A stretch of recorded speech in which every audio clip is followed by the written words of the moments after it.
আসসালামু আলাইকুম প্রিয় দর্শক, শনিবারের নিয়মিত আয়োজন লিগ্যাল আপডেট উইথ এনটিভি অনুষ্ঠানে আপনাদের সবাইকে স্বাগত জানাচ্ছি।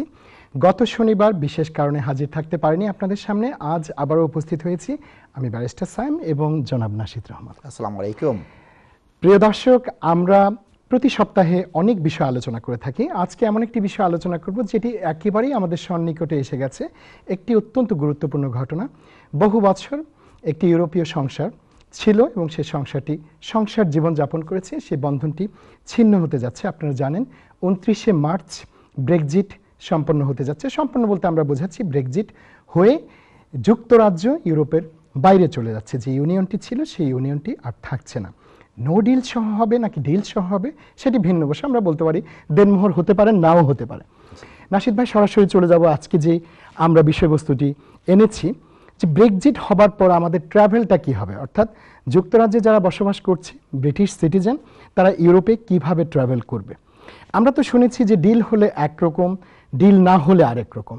ডিল হলে পরে কি ধরনের একটুখানি স্বস্তির নিঃশ্বাস হতে পারে, সেটা কি দর্শকদের উদ্দেশ্যে বলবেন? ব্যারিস্টার সাহেব যথার্থই বলেছেন। রাজনৈতিক ডামাডোলে ব্রেক্সিট একটি অস্বস্তিকর তথ্য প্রবাহের সৃষ্টি করেছে। প্রতিদিন সকালে একটি জিনিস দেখি, বিকেলে আরেকটা জিনিস দেখি, সন্ধ্যায় আরেক রকম হয়ে যায়। সুতরাং এদেশের রানী, প্রধানমন্ত্রী, প্রধান বিরোধী দলের নেতা, আমি আপনি সাধারণ মানুষ কেউ জানি না কি হতে যাচ্ছে। বড় অঙ্কে যদি তেরেসা মের ডিল দিয়ে, তেরেসা মের ডিল মনে রাখতে হবে, জি, কথাটা সেভাবেই আসছে যে তেরেসা মের ডিল, সেই ডিলটা যদি পাস হয় আমরা 2020 সালের 31শে ডিসেম্বর পর্যন্ত একইভাবে এখন যেভাবে যাওয়া আসে ব্রিটিশ পাসপোর্ট নিয়ে যাবেন, চলে আসবেন। মোবাইলও একই কাজ ভাগ করবে, ড্রাইভিং লাইসেন্স সবই ঠিক থাকছে। কোনো ধরনের কোনো ভিন্ন প্রতিকূল পরিস্থিতির মুখোমুখি আমাদের হতে হবে না। জনগণের জনজীবনে, ভ্রমণ জীবনে কোনো পরিবর্তন নেই। আচ্ছা, রোমিং ঠিক আছে, এক্সচেঞ্জ রেট ঠিক আছে, সব ঠিক আছে, অ্যাজ ইফ আপনি এখন ইউরোপে আছেন। ছোট্ট করে মাঝখানে জেনে নেই যে ব্রেক্সিট হচ্ছে, এটা তো নিশ্চিত? এটাও নিশ্চিত না। এটাও নিশ্চিত না। কেন আপনি মনে করছেন যে ব্রেক্সিট নাও হতে পারে? এই মার্চে ভোট হবে, তেরেসা মে ডিল পাস হবে কিনা, 13ই মেতে ভোট হবে নো ডিল হবে কিনা, 14ই মার্চে ভোট হবে তারা জুন মাস মধ্যে এক্সটেন্ড করবে কিনা। তাহলে তো অনেক কিছু পার্লামেন্টের উপর নির্ভর করছে। এবং পার্লামেন্ট কি করবে পার্লামেন্টও জানে না। তাহলে যেটি বলছিলেন যে 2020 সালের 31শে ডিসেম্বর পর্যন্ত আমরা স্বস্তিতেই থাকতে পারবো যদি ডিল সহ ব্রেক্সিট হয়। আর নো ডিল সহ হলে যেটা হচ্ছে, আমাদের ইউরোপের সাথে সংসার পরিপূর্ণভাবে ত্যাগ করে দিলাম 29শে মার্চ। জি, কোনো কাস্টমস নেই, কোনো ট্যারিফ নেই, কোনো দেনমোহর ছাড়া। জি, হ্যাঁ, আমার ডিভোর্স বিল দিতে হচ্ছে না। জি। সুতরাং ওইখানে যে ভয়াবহ পরিস্থিতি হবে, এটা সরকারও জানে না কি হবে। সরকার পরিপত্র জারি করেছে, বেশ কিছু দিক নির্দেশনা দিয়েছে। দিক নির্দেশনাগুলো আমি একটু কম্পিউটারে যে দেখে নিই, দিয়েছে, আমরা একটু কম্পিউটারে যাই, দেখেন এখানে যথার্থ তারা বলে দিয়েছে, যদি আমাদের no deal, without a deal দেখতেছে, একটা উইদাউট এ ডিল যদি হয় পাসপোর্ট রুলটা কি হবে। তারা এখানে ক্লিয়ার বলতেছে যে আপনাদের পাসপোর্ট এর ব্যাপারে 29শে মার্চ 2019-এর পর আপনারা লক্ষ্য রাখবেন যে 3 ভাবে হবে। একটা হচ্ছে সেনজেন জায়গায় একটা হবে, সেনজেন ছাড়া 3টা রাষ্ট্র আর একটা হবে, আয়ারল্যান্ডের জন্য একটা হবে। এই 3টা আমি ব্যাখ্যা করে দিচ্ছি। আপনার পাসপোর্ট ক্ষেত্র বিশেষে 6 থেকে 9 মাস ভ্যালিড থাকতে হবে। কোনো কোনো ক্ষেত্রে 6 মাস, কোনো কোনো রাষ্ট্রের ক্ষেত্রে 9 মাস। সেই জায়গায় আমি আসবো। আয়ারল্যান্ডের সাথে যেহেতু ইউকের বাইল্যাটারাল ট্রিটি আছে দীর্ঘদিনের, সেটা ভিন্ন জিনিস। আর 3টা জায়গা জিব্রাল্টার, গ্র্যান্সি, এগুলার ক্ষেত্রে অ্যাপ্লিকেবল হবে না, কারণ কি এরা ব্রিটেনের অঙ্গরাজ্য। এবং এই সেনজেনের বাইরে যারা আছে, ওই রাষ্ট্রগুলোর নাম কোথায়, Romania, Bulgaria, Croatia, Cyprus, Romania, এরা সেনজেনের বাইরে। এদের ক্ষেত্রে এই রুল না, এদের ক্ষেত্রে আরেকটা রুল আছে। এখন আমার এই যে বৃহত্তর রাষ্ট্র, যে 26টা রাষ্ট্র, তাদের ক্ষেত্রে কি হচ্ছে, আমি এখানে চলে যাচ্ছি। আপনি রাষ্ট্রের নামটা এখানে দেন, ড্রপ ডাউন মেনুতে আপনারা কম্পিউটার দেখতে পাচ্ছেন, রাষ্ট্রের নাম দিলেন, তাদের উদাহরণ দিয়ে তারা বলেছে এই ডেটগুলো দাও। আপনি কথার কথা 5ই মে 2019 আপনার পাসপোর্ট শেষ হবে। আপনি এপ্রিল মাসের 1 তারিখে যাবেন। আমি চেক দিলাম, কি বললো, তোমার পাসপোর্টটা রিনিউ করো, তুমি এই তারিখে অস্ট্রিয়া বা ফ্রান্সে যেতে পারবা না, কারণ ইউরোপীয় ইউনিয়নের বাইরে চলে যাচ্ছ তুমি। তাহলে কোনো রাষ্ট্রের ক্ষেত্রে 6 মাস, কোনো রাষ্ট্রের ক্ষেত্রে 9 মাস পাসপোর্টের ভ্যালিডিটি থাকতে হবে। এটা হচ্ছে মোদ্দা কথা। আর আরেকটা জিনিস হয়ে গেছে ব্যারিস্টার সায়েম সাহেব, আপনি তো নিয়মিত আমেরিকা, কানাডায় যান, দেখা যায় যে মাসে 2বারও গিয়েছেন। আপনার জন্য যে জিনিসটা ব্রিটিশ নাগরিক, ঠিক একই জিনিস কিন্তু এখন ব্রিটিশ নাগরিকদের জন্য ইউরোপের জন্য হবে। তারা অনলাইনে একটা পারমিশন চাবে, 3 পাউন্ডের মতো দিতে হবে মাত্র, যে 3 বছরের জন্য ভ্যালিড থাকতে হবে, সেখানে তো আপনার বেশ কিছু তথ্য দিতে হয়। আমি আপনার কাছে যাব, আপনার শরণাপন্ন হচ্ছে, আমেরিকা যাওয়ার জন্য আপনি কি করেন?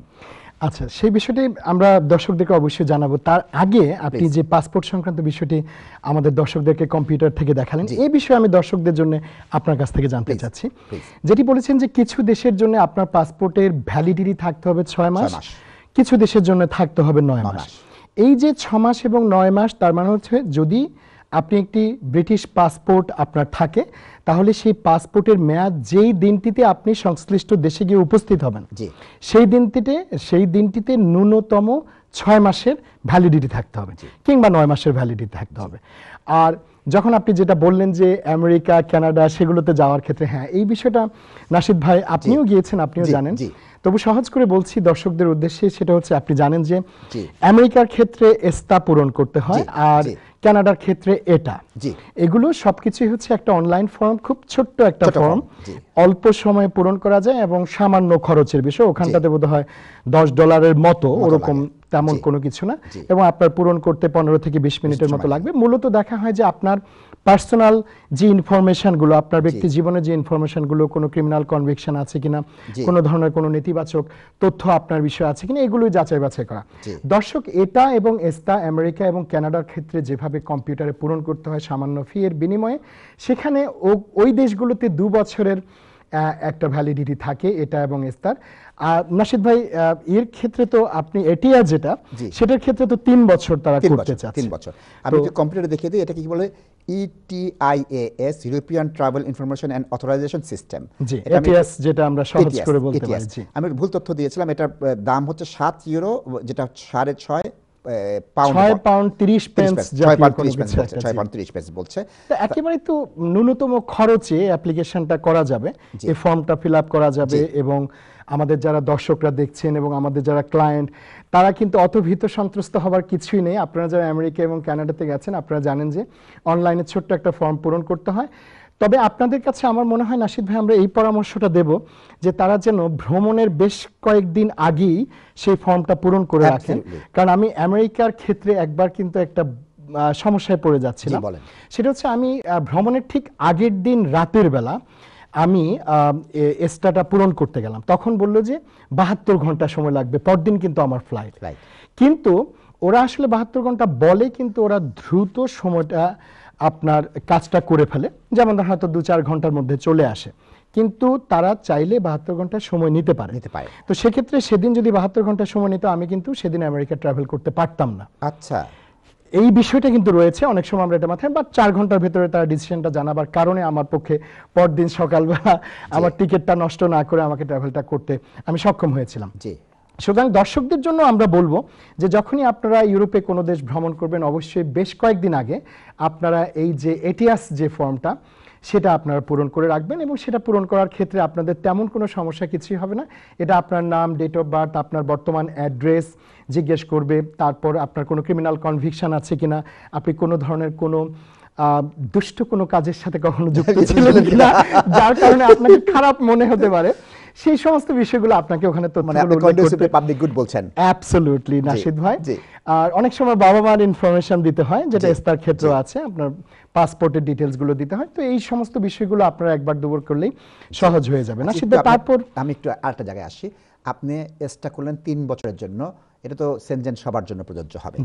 এখন আমি এটা করে জার্মানিতে, ফ্রান্সে, নেদারল্যান্ডে, সুইজারল্যান্ডে সব জায়গাতে একটা দিয়ে যেতে পারবো। একটা হলে 3 বছরের জন্য, 3 বছরের জন্য না, সে তো নিঃসন্দেহে, যেহেতু সেনজেন চুক্তিটা তো থাকছে তাদের ভেতরে। তো আপনি যখন যাচ্ছেন সেনজেন এবং সেনজেনের বাইরে, বাট দুটোর ক্ষেত্রে এটা প্রযোজ্য হবে। যখন আপনি এটিএসটা করবেন, আপনি সেনজেনের ভেতরে বা সেনজেনের বাইরে, সেগুলো আপনি ব্যবহার করতে পারবেন দুটো ক্ষেত্রেই। অ্যাবসলিউটলি। তাহলে এটা আমার 3 বছরের জন্য হলো। দ্বিতীয় হচ্ছে, ইউরোপিয়ান ইউনিয়নের আমি ইইউ লাইনে দাঁড়াতে পারবো না, আমার নন ইইউ লাইনে দাঁড়াতে হবে। এটা বিরাট ইউ তো থাকছেই না নাশিদ ভাই। সুতরাং হিথ্রোতে তো তখন আপনি যখন বহির্গমনে যাচ্ছেন, তখন তো ইইউ লাইন থাকবার কোনো সুযোগ নেই, এবং ইউরোপিয়ান ইউনিয়নে যে আপনার নরমাল লাইন দিয়ে বার হতে হবে, তখন ওখানে আপনাকে নরমাল লাইন দিয়ে যেতে হবে। পাসপোর্ট যে অটো চেক সেটা বার হতে পারছেন না, ইউরোপের সদস্য না, পারছেন না। 2 নম্বর হচ্ছে, আপনি 29 মার্চের পর যদি নো ডিল হয়, ইউরোপিয়ান ইউনিয়ন পাসপোর্ট পাবেন না, ব্রিটিশ পাসপোর্ট পাবেন। জি, ব্রিটিশ পাসপোর্ট। তাহলে বর্তমান যে পাসপোর্টটা আছে, মনে হয় সেই পাসপোর্টটা আপনি, বর্তমান যে লাল সুন্দর পাসপোর্টটা, এই পাসপোর্টটা তো আপনি আরো কিছুদিন চালিয়ে যেতে পারবেন। যার পাসপোর্ট 29 মার্চ শেষ হয়ে গেল, 30 মার্চ যে পাসপোর্টটা পাবেন, অর্থাৎ নতুন যে পাসপোর্টটা, হ্যাঁ, যে কোনো ধরনের নতুন পাসপোর্ট যদি নো ডিল না হয়, নো ডিল হয়, তাহলে পরে আপনি ব্লু পাসপোর্টে ফিরে যাচ্ছেন। ব্লু পাসপোর্ট পাচ্ছেন। সেটা আপনার কাছে কোনটা পছন্দ নাশিদ ভাই, ব্লু পাসপোর্ট না লাল পাসপোর্ট? লাল পাসপোর্ট, লাল পাসপোর্ট একটুখানি ডিপ্লোম্যাটিক ভাব থাকে না? লাগে। সেকেন্ড হচ্ছে যে আপনার ট্রাভেল ইন্স্যুরেন্স লাগতে পারে। ট্রাভেল ইন্স্যুরেন্স আপনি নন ইউ ন্যাশনাল হয়ে গেছেন, কোন দেশে যাচ্ছেন সেটার উপর নির্ভর করবে সেই দেশ আপনাকে কি বলে।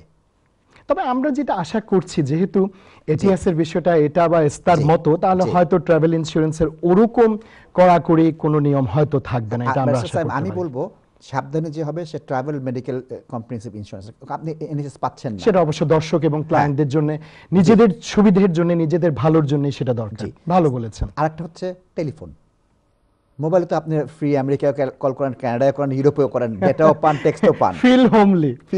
তো তখন তো আর ফিল হোমলি হবে না যখন আপনি বিচ্ছিন্ন হয়ে যাবেন, গলা কাটা দাম আবার শুরু হয়ে যাবে, সর্বনাশ। অনেক প্রোভাইডার বলেছে আমরা তোমাদেরকে স্পেশাল ডিল দেব, লয়্যালিটি হিসেবে দীর্ঘদিন ধরে আছো, আচ্ছা, কে দিবে না দিবে আমি তো জানি না, আইন অনুযায়ী আপনি ইউর বাইরে আপনি এটা পাচ্ছেন না।